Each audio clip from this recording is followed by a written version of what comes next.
नमस्कार दोस्तों, आज हम संविधान के अंदर अगला टॉपिक पढ़ने जा रहे हैं जिसका नाम है 1773 का रेगुलेटिंग एक्ट। ठीक है दोस्तों, तो इसके बारे में हम डिटेल से चर्चा करेंगे। इसमें से क्या क्या इंपॉर्टेंट प्रश्न बनते हैं ये देखेंगे और पिछली परीक्षाओं में क्या क्या प्रश्न आए हुए हैं ये भी देखेंगे। ठीक है दोस्तों, तो देखो कि सबसे पहले इसका दूसरा नाम क्या है। ठीक है, तो इसका दूसरा नाम नियामक कानून है। इसका दूसरा नाम क्या है? नियामक कानून। ठीक है, इसके अलावा इसका एक और नाम है व्यवस्थापन कानून। ये भी इसी का नाम है, व्यवस्थापन कानून। तो ये सभी रेगुलेटिंग एक्ट के नाम हो गए। आपसे पूछ सकते हैं कि नियामक कानून किससे संबंधित है या व्यवस्थापन कानून किससे संबंधित है या किसका नाम है। अब देखो कि ये कानून जो है कि अंग्रेज लाए थे, आपको पता है, और इसके अंदर कैसे आया ये और क्या चर्चा है। तो देखो कि उस समय ईआईसी का मतलब कंपनी में जो भ्रष्टाचार फैला हुआ था उसके लिए ये आया था। ठीक है, तो कंपनी में व्याप्त भ्रष्टाचार व कुप्रशासन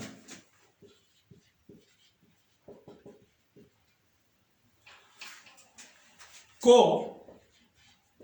दूर करने के लिए, यानी कि जो कंपनी के अंदर भ्रष्टाचार फैला हुआ था और साथ में कुप्रशासन था, इसको दूर करने के लिए ये कानून लाया गया। ठीक है दोस्तों, यहां तक बात क्लियर होगी। अब देखो इसके अलावा यहां पर और क्या प्रश्न बनता है। भारत में पहली बार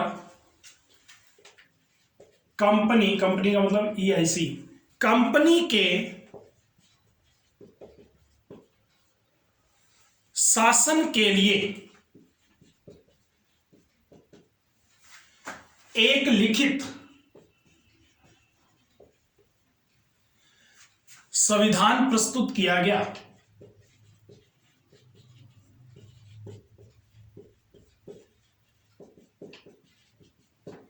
तो पहली बार क्या एक लिखित संविधान प्रस्तुत किया गया। तो यह भी प्रश्न इंपॉर्टेंट बनता है कि ये पहली बार ऐसा लिखित संविधान प्रस्तुत किया गया। तो इंपॉर्टेंट प्रश्न है ये भी।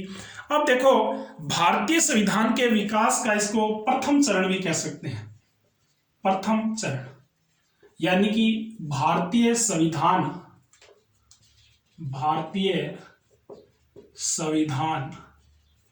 के विकास का प्रथम चरण भी हम इसे कह सकते हैं। ठीक है, ऐसे भी प्रश्न घुमा के बन सकता है पेपर के अंदर। ठीक है दोस्तों, तो यहां पर इतनी बातें आपको समझ में आ गई होंगी। अब हम इसमें आगे बढ़ते हैं और क्या क्या इसमें बातें थी। तो देखो कि ये जो एक्ट लाया गया था, इस एक्ट को लाने वाले व्यक्ति कौन थे। तो देखो प्रश्न बन सकता है कि इस एक्ट के प्रवर्तक कौन थे। ठीक है, इस एक्ट के प्रवर्तक। तो इस एक्ट के प्रवर्तक उस समय जो तत्कालीन ब्रिटिश प्रधानमंत्री थे जिनका नाम था लॉर्ड नॉर्थ। क्या नाम था? Lord north.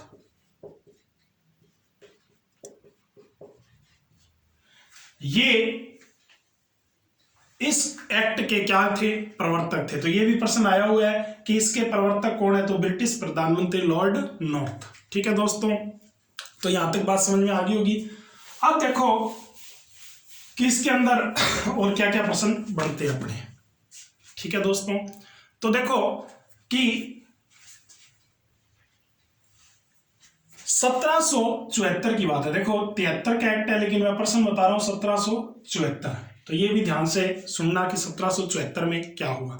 1774 ईस्वी में सर्वोच्च न्यायालय यानी कि सुप्रीम कोर्ट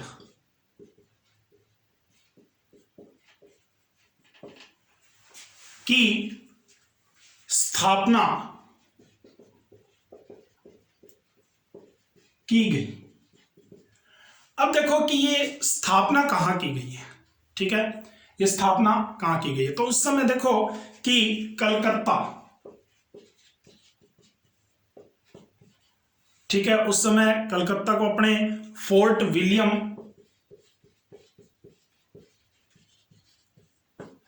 यहां पर स्थापना की गई थी। तो कलकत्ता या फोर्ट विलियम एक ही बात है, ठीक है दोस्तों।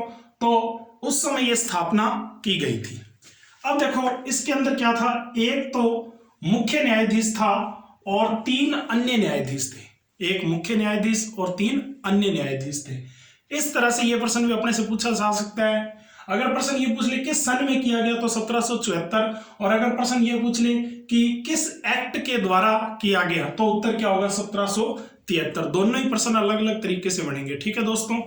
अब देखो इसके बाद और क्या प्रश्न बनते हैं इसके अंदर। अगला प्रश्न ये बनता है कि सर्वोच्च न्यायालय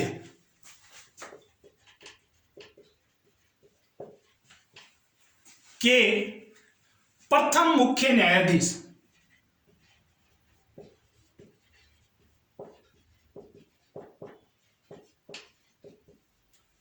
सर्वोच्च न्यायालय के प्रथम मुख्य न्यायाधीश कौन थे?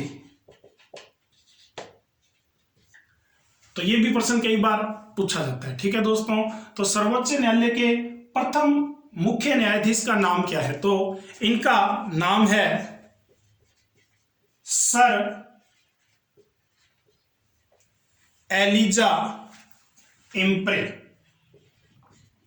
ये इनका नाम है, सर एलिजा इम्प्रे, ठीक है दोस्तों। तो ये प्रश्न भी अपने को ध्यान में रखना है। अब देखो कि और इसमें से क्या क्या प्रश्न बनते हैं यहां से। तो देखो कि अगला जो यहां से प्रश्न बनता है वो है बंगाल के प्रथम गवर्नर, बंगाल के प्रथम गवर्नर कौन है, यह प्रश्न बनता है, क्योंकि उस समय भारत के अंदर गवर्नर का पद होता था। तो देखो कि बंगाल के प्रथम गवर्नर कौन है? तो देखो इसका उत्तर है लॉर्ड क्लाइव, ठीक है दोस्तों।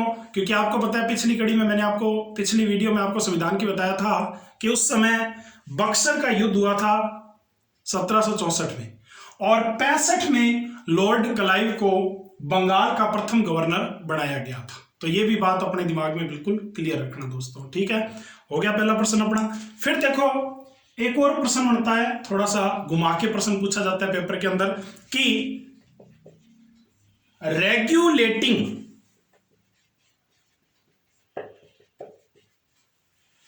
एक्ट के तहत, रेगुलेटिंग एक्ट के तहत बंगाल के गवर्नर, ठीक है, कौन थे?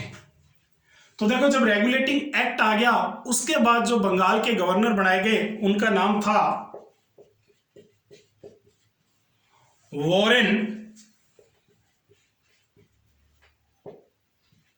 हेस्टिंग्स, ये उनका नाम था। अब देखो वॉरेन हेस्टिंग्स जो थे इनको बंगाल तो दिया ही था, ठीक है दोस्तों, साथ में इनको मद्रास, यानी कि जिसको आप चेन्नई कहते हो आजकल, और बंबई, ये सब इनको दे दिया गया था, ठीक है दोस्तों। तो इनका एरिया बढ़ा दिया गया था। और अब यहां पर एक प्रश्न नया बन गया, वो प्रश्न क्या बना देखो, बंगाल के प्रथम गवर्नर जनरल,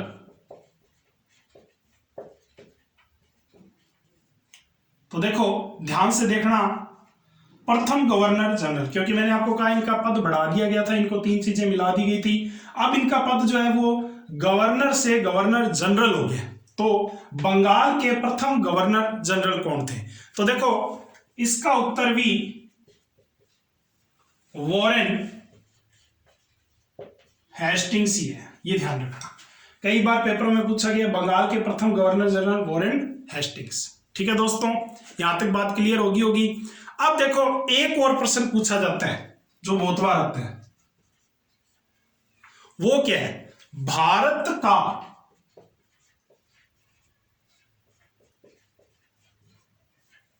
प्रथम गवर्नर जनरल, या जिसको आप जीजीबी बोल देते हो, भारत का प्रथम गवर्नर जनरल कौन है? यह प्रश्न पेपरों में सबसे ज्यादा बार पूछा गया है। ठीक है दोस्तों, तो इसका नाम आप सब जानते होंगे, लॉर्ड विलियम बेंटिंग। ठीक है, ये 1828 से 1835 के समय में रहे थे। ठीक है दोस्तों, तो ये सारी बातें आपके क्लियर होगी। तो देखो कि बंगाल के प्रथम गवर्नर कौन थे? Lord Clive. और रेगुलेटिंग एक्ट के तहत तो बंगाल के गवर्नर जो बने वो थे वॉरेन हेस्टिंग्स, जिनको बंगाल, मद्रास और बंबई दिया गया और इनके पद को बढ़ा दिया गया, बंगाल के प्रथम गवर्नर जनरल बना दिया गया, गवर्नर जनरल शब्द जोड़ दिया गया। तो ये सारा कुछ रेगुलेटिंग एक्ट के दौरान हो गया। तो यहाँ पे वॉरेन हेस्टिंग्स आ गए। और उसके बाद जो प्रश्न बन गया भारत का प्रथम गवर्नर जनरल, ये है लॉर्ड विलियम बेंटिंग, जिसका कार्यकाल मैंने आपको बताया 1828 से 35 के मध्य। ठीक है, तो इस तरह से ये सारे प्रश्न पेपरों से पूछे जाते हैं। ठीक है दोस्तों, तो आप मेरे साथ जुड़े रहे, मैं इसी तरह से आपको एक एक चीज के बारे में बताता रहूंगा फैक्ट के साथ। ठीक है दोस्तों, धन्यवाद।